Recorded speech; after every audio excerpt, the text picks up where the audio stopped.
No programa Santa Inovação de hoje, vamos falar sobre criptomoedas.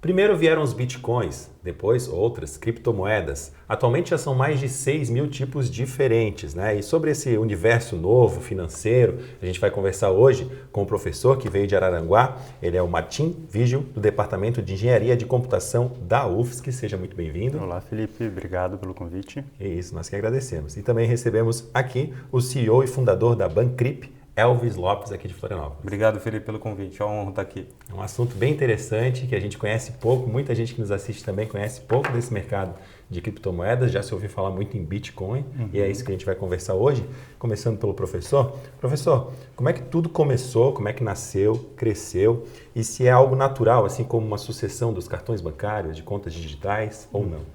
Bem, as moedas elas já têm um longo tempo que se tentava criar moedas digitais, em especial sem que ela precisasse passar por intermediários, que eu pudesse fazer transações de uma pessoa, por exemplo, eu para o Elvis, ele estando em outro lugar do mundo, né?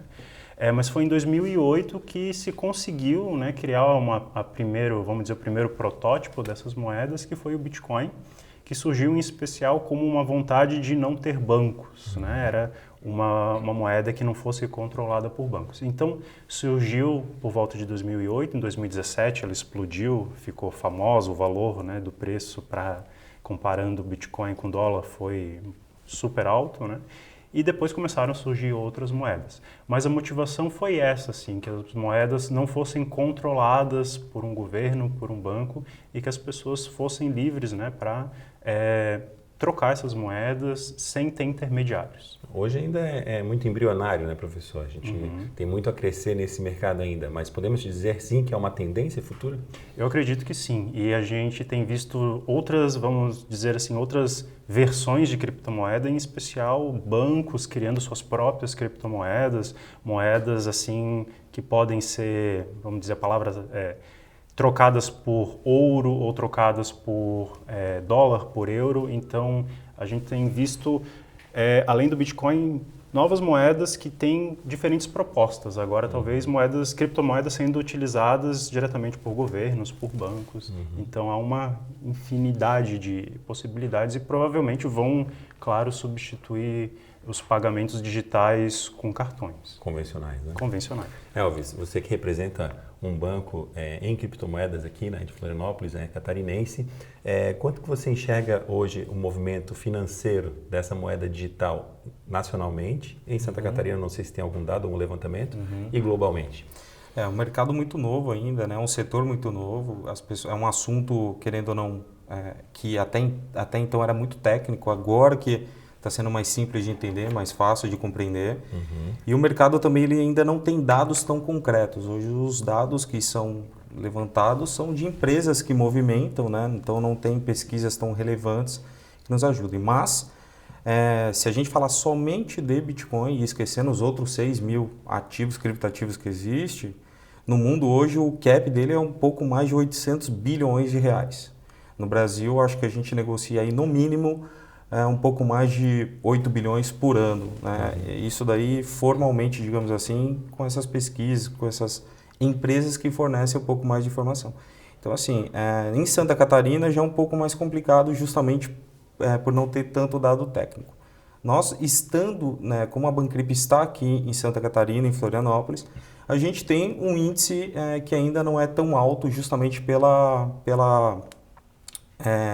aceitação das pessoas e pelo conhecimento. Mas tem um ticket muito interessante aqui, porque quando nós fizemos as primeiras validações, nós ficamos bem surpresos. Então, nós movimentamos aí um pouco mais de 150 mil reais nos primeiros meses ali de pagamento com o Bitcoin. Então, a gente falou, opa, não é um negócio que ninguém tem, não. Os estabelecimentos com feedbacks super positivos, eles colocavam a plaquinha aceitando e rapidamente tinham pessoas no outro dia de outros lugares querendo utilizar, então está surpreendendo bastante. E olha como é interessante o Bitcoin, né? Eu fiz uma pesquisa rápida ali, atualmente chega em torno de 40 mil reais um Bitcoin. Você falou que no começo foram 150 mil reais movimentados, né? Não daria 4 Bitcoins. Não daria 4 Bitcoins. Né? Justamente porque o Bitcoin você pode usar pequenas frações, né? Pequenos valores dele. Então hoje as pessoas acham que eu preciso ter 40 mil reais, 30 mil para comprar um Bitcoin. Não. É um mito. Com 50 reais, com 100 reais você compra Bitcoin, você tem Bitcoin. Se você receber, né?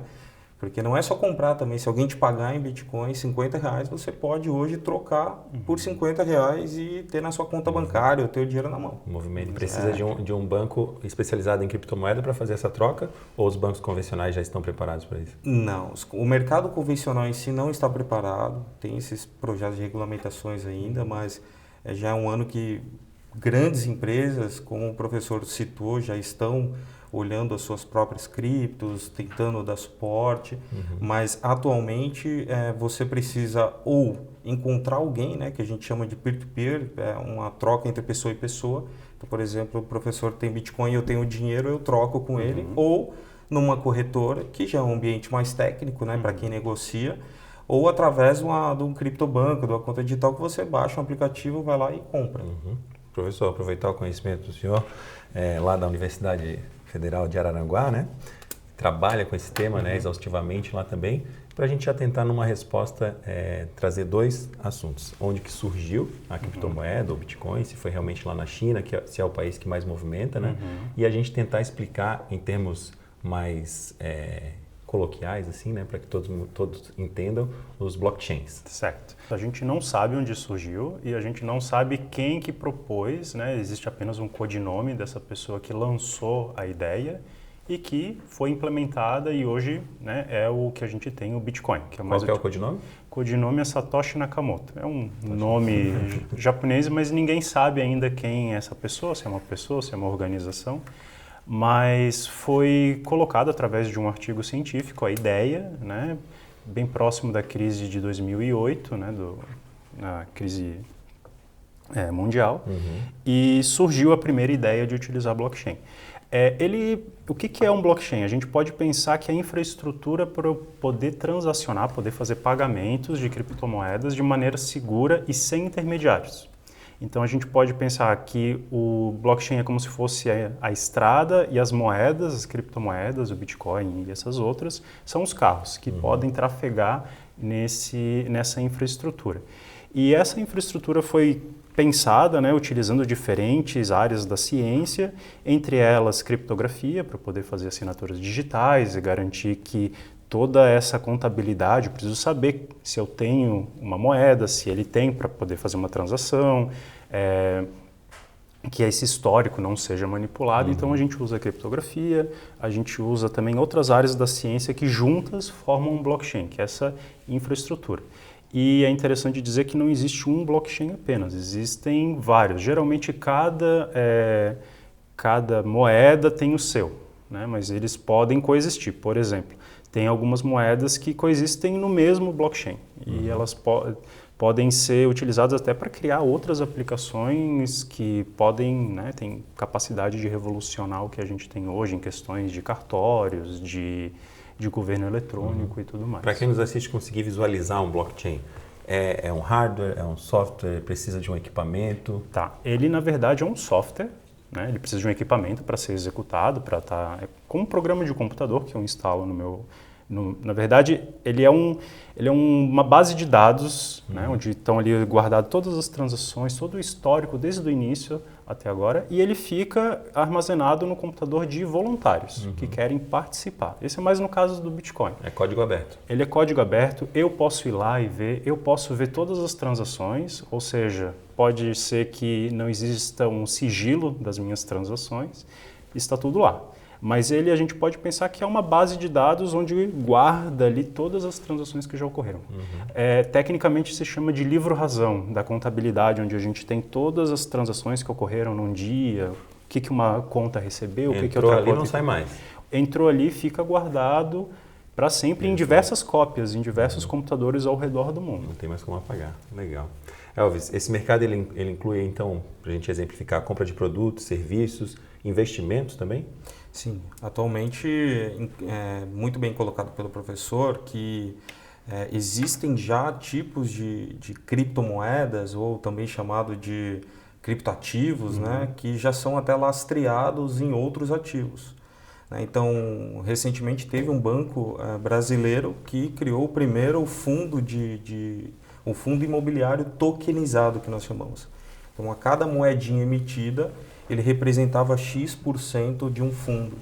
Então, hoje você já pode utilizar criptomoedas como meio de investimento e está crescendo, e isso é um mercado que está bastante formação. As próprias criptomoedas que não são lastreadas, elas têm sim o uso como especulação para investimento e etc. Porém, já é um pouco mais arriscado, justamente porque ele tem uma volatilidade, né? Então, o Bitcoin, ele varia muito o preço, então ele sobe repentinamente, desce, justamente porque ele é muito especulativo. Já existem criptomoedas mais estáveis, né, que eles têm um tipo de lastro e que ajuda muito. Mas atualmente, a maioria das criptomoedas confiáveis você pode trocar por serviços, você pode fazer pagamentos. Então imagina que um dia você tem a ação de uma empresa tokenizada e que no futuro você pode usar a ação dessa empresa para fazer um pagamento, ou a uma pessoa ou a uma empresa. Então a tendência de você ter mais empoderamento, né? Você ter esse poder de eu guardo onde eu quero, eu vendo para quem eu quero, mas ao mesmo tempo ter a segurança também do mundo de investimentos. Né? E a gente já começa a ver no comércio exemplos também, né, de aceitação de lojistas e tudo mais. Inclusive aqui em Florianópolis, na capital de Santa Catarina, tem um shopping, né, na capital que aceita diversos lojistas, quase que 100% ali desse empreendimento comercial aceita. E a nossa repórter Lene Zacrás esteve com a nossa equipe de produção e acompanhou então esse processo da comercialização através de bitcoins. Vamos acompanhar. Que tal cortar o cabelo, aparar a barba, enfim, melhorar o visual e poder pagar pelos serviços com moeda virtual? Esta prática já se tornou comum aqui na capital. A barbearia do Daniel aderiu a esta inovação há pouco mais de um ano, como uma opção a mais para seus clientes. Hoje ele faz cerca de 50 atendimentos por mês, recebendo pagamento em criptomoedas. Tem atraído e é engraçado porque o pessoal vem de longe só para pagar em criptomoedas. O empresário não tinha experiência anterior com Bitcoin ou qualquer outra criptomoeda, mas disse que é tudo simples e rápido. Ele pode optar pelo recebimento dos serviços em real ou moeda digital. A gente tinha um relacionamento com o pessoal que já trabalhava com criptomoedas e aí nos apresentaram a proposta, apresentaram um modelo do negócio e a gente ficou bem impressionado com a facilidade e rapidez com que a gente recebe o dinheiro e aí foi natural até. A barbearia foi o primeiro estabelecimento deste Open Shopping a aceitar as criptomoedas. O shopping foi pioneiro no país e hoje cerca de 60% das lojas já aceitam esta opção como pagamento.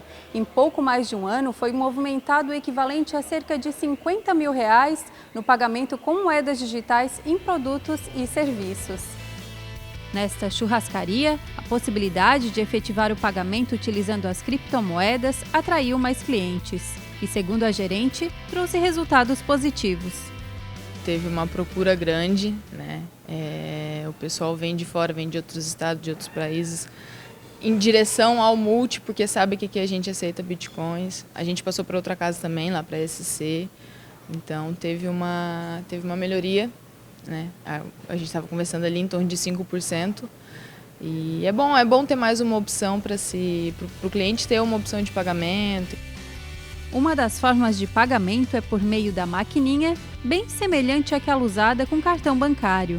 Há ainda a possibilidade de pagar por meio do aplicativo ou de um bracelete. O procedimento é simples para clientes e para quem vende. Interessante. Ali, Alves, a gente viu que pagamento até com a pulseirinha ali também, né? A gente já vai modernizando alguma questão do pagamento também, né? Perfeito. Hoje em dia, como eu falei, já está sendo o assunto mais simples de lidar. Eu comparo muito com a revolução que os cartões de crédito, né, as maquininhas de cartões fizeram. Então, se você olhar pouco tempo atrás, você não tinha maquininha de cartão em todos os lugares. Hoje você tem na feira, na praia, todo mundo com a maquininha. mas o cartão está há mais de 60 anos tentando ser o cartão, desde que ele iniciou. Então, demorou-se muito tempo. Já o Bitcoin não, ele tem pouco tempo. É interessante falar que ele nunca foi corrompido, né? Mesmo sendo dados públicos, as pessoas conseguem ter acesso ao código. Ele nunca foi corrompido, então nunca teve um desvio de fundos, por exemplo, né?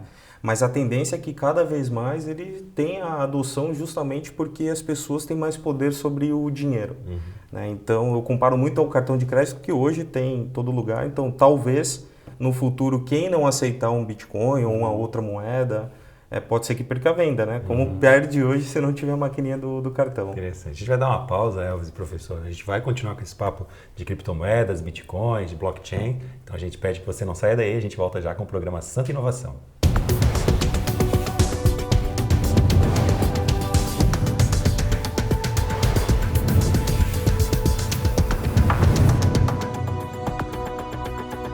Voltamos com o programa Santa Inovação e o tema de hoje são as criptomoedas, principalmente os bitcoins. A gente recebe aqui no estúdio de Santa Inovação o professor Martim Vigil, da UFSC, e também o fundador da Bancrip, Elvis Lopes.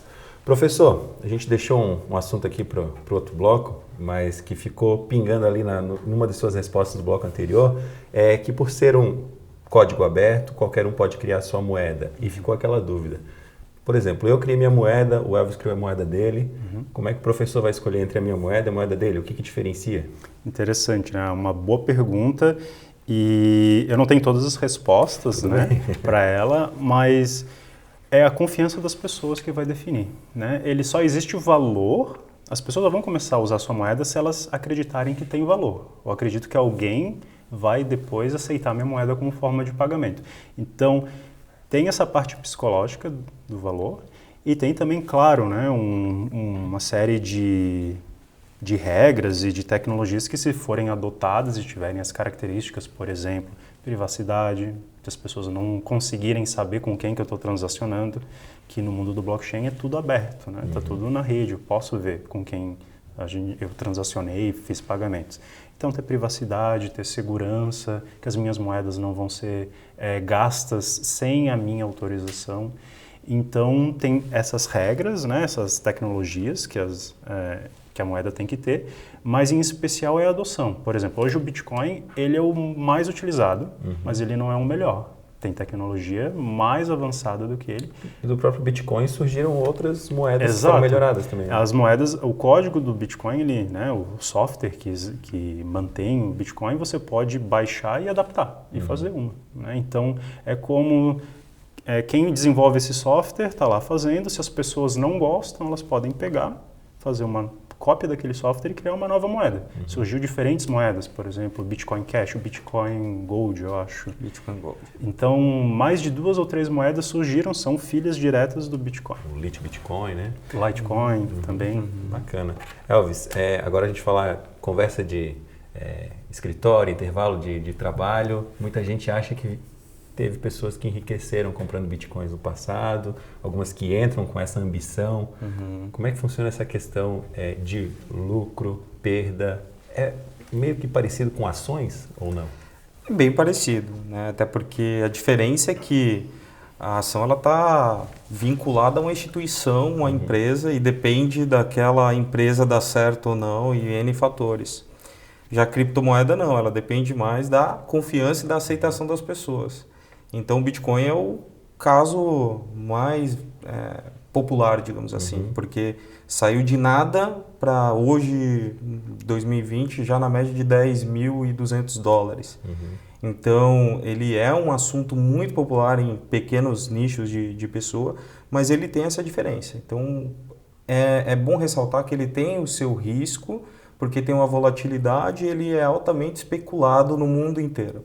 Já uma ação, ela é vinculada a uma empresa. Porém, o Bitcoin acaba, assim, permitindo ganhos muito maiores do que uma ação tradicional de uma empresa. Assim como o dólar, então, a gente pode dizer que, vamos supor, hoje está valendo $10.000, né? Perfeito. Se eu comprei um Bitcoin, eu tenho $40 mil, aproximadamente. Perfeito. Se cair para $5.000, é prudente eu esperar subir? Aí está o erro de muita gente que perde, né? Por que perde? Porque quando o Bitcoin ele baixa o valor um pouquinho, a pessoa fica desesperada, com medo, e vende o Bitcoin, converte e acaba perdendo dinheiro. Mas se você guardar o seu Bitcoin e esperar uma recuperação, ela vai. A diferença também, eu acho que é bem legal colocar, é que o mercado de ações, o mercado financeiro, ele é muito burocrático. Então, ele não leva a mesma oportunidade. Claro que hoje melhorou muito, né? Tem várias startups lançando, mas ainda assim ele é muito burocrático.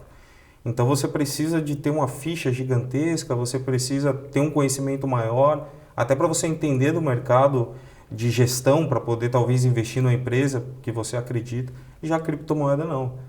Ela tanto ajuda empresas que precisam de financiamento, quanto pessoas que querem investir, que não teve a mesma oportunidade de conhecer o mercado financeiro, pelo fato de ser menos burocrático, digamos assim, né? Então, se você tem um Bitcoin aqui, se você quiser me transferir agora, eu não preciso ter um cadastro, uma conta, um corretor, um agente financeiro por trás para fazer isso. Já chegou a estar 1 para 1, não? $1 e um Bitcoin? Ou não? Menos. Já menos, Já né? teve menos de $1. E quem comprou naquela época, então enriqueceu. Muito. Mas tem um detalhe que é interessante colocar na comparação com ações, né? É que as ações elas te dão proventos. Você é dono da empresa. O Bitcoin não. Mas o Bitcoin tem uma característica que é a questão da escassez, né? Ele está sendo criado, mas vai chegar um momento que não vão ser mais criados Bitcoins. E ali, né, espera-se que o preço suba bastante. É diferente de uma moeda como o real, né, onde o Banco Central pode emitir a sua... tem um teto, vai ter um limite. No caso do Bitcoin, ele existe um limite programado, né? A cada 4 anos essa velocidade de criação do Bitcoin ela é dividida ao meio e vai chegar um momento onde só vai existir em circulação um número fixo de Bitcoins. É engraçado porque a gente pensa justamente o contrário, né? Por o dinheiro de hoje em dia ser algo físico, né?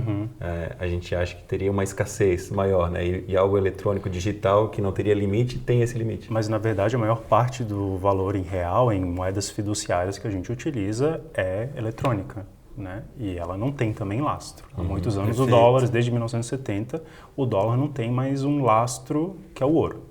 Então, é muito similar, né? Só que agora, com esse caso dessa moeda digital, ela não tem inflação.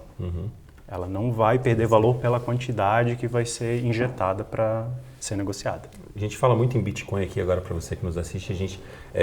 Bitcoin ele é apenas uma criptomoeda dentre tantas outras 6 mil. A gente fala muito que hoje que 60% do mercado de criptomoedas é do Bitcoin.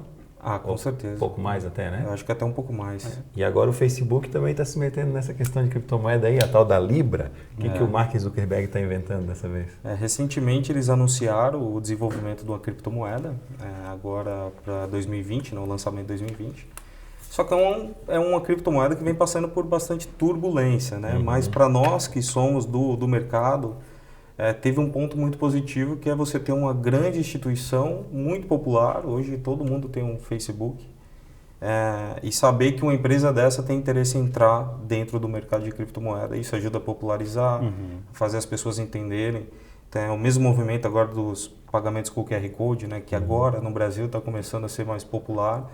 Então eu vejo esse movimento do Libra, ele bem propício à adesão, né? A trazer mais pessoas para dentro, mas teve bastante crítica justamente porque é uma empresa que tem ali os seus fatores de privacidade, de controle, etc., que foi colocado também pelo professor, que é um dos principais pontos, né? Que se estuda hoje na criptomoeda, a privacidade, mas que é muito propício. Então isso ajuda. Dentro do Facebook, inclusive, quando o Facebook anunciou, eles fizeram um consórcio de empresas na Suíça e essas empresas pagaram para participar desse consórcio. E não são pequenas empresas, né? Nós estamos falando de PayPal, de Master, de Visa, de Mercado Livre, de eBay, as grandes empresas. Então você vê que 2019 foi um salto muito grande para o mercado e a gente cada vez mais tem essa garantia, essa confirmação que é o mercado sem volta, né? Que é algo que veio para ficar. Exatamente. Professor, você falou anteriormente que o blockchain é a estrada e o Bitcoin, ou a criptomoeda, é o veículo ali que passa por essa estrada. Mas não passa só a criptomoeda nessa estrada, né? Isso. E outras funcionalidades do blockchain ele pode trazer para facilitar? Ele permite fazer registro de dados, né? Porque uma vez que ele é colocado ali, eu não consigo mais apagar nem modificar. Então, eu poderia registrar, não sei, dados de documentos que é que são oficiais e que precisam ser publicamente conhecidos. Então, parte cartorária pode ser colocada ali. E ele tem também a possibilidade de eu executar programas que são verificáveis por todos os participantes da rede. Então, isso é muito bom porque ele impede que tenha interferência naquele programa, né? Então, eu posso, por exemplo, ter uma corretora de criptomoedas que compra e vende, que ela é um software que está rodando ali e que ninguém consegue ir lá e modificar a execução dele.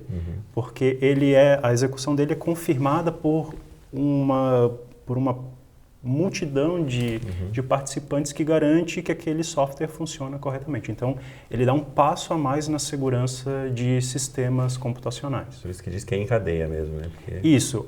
O encadeamento é para garantir o histórico, que alguém possa fazer auditar, mas toda vez que existe, por exemplo, uma transação, existe um consenso entre todos os participantes da rede.